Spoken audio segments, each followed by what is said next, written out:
వీటితోని diarrhoea, hepatitis A, norovirus, E coli ఇట్లాంటివి ఇంకా చాలా రకాల రోగాలు వస్తాయి.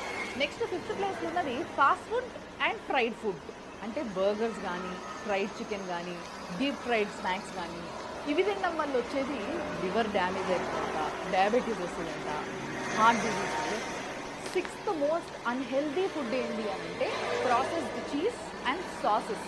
ప్రాసెస్డ్ చీజ్ అంటే ఇప్పుడు చీజ్ ఫామ్లో కాకుండా కొంతమంది స్టైల్గా థియేటర్స్కి పోయినప్పుడు చీజ్ పాప్కార్న్ అని అంటారు కదా, అదంతా ఏంటి పౌడర్డ్ అంటే ప్రాసెస్డ్ చీజ్ అది కానీ, లేకపోతే ఈ చీజ్ స్ప్రెడ్లు అని చెప్పేసి వస్తే బ్రెడ్ల మీద పెట్టేసి పిల్లలకి ఇచ్చేస్తున్నారు కదా తల్లులు, అది ముఖ్యంగా పిల్లలు కెచప్ టమాటో కెచప్ అనగానే ఇట్లా మస్తు ఇష్టంగా తింటారు అది. ఇవి తినడం వల్ల high BP, digestive issues, gut issues, heart diseases ఇవన్నీ వస్తాయి. ఇక సెవెంత్ అన్హెల్దీ ఫుడ్ ప్రోడక్ట్స్ ప్లేస్లో ఇన్స్టెంట్ బ్రేక్ఫాస్ట్ ప్రోడక్ట్స్ ఉన్నాయన్నమాట. అంటే ఈ ఇన్స్టెంట్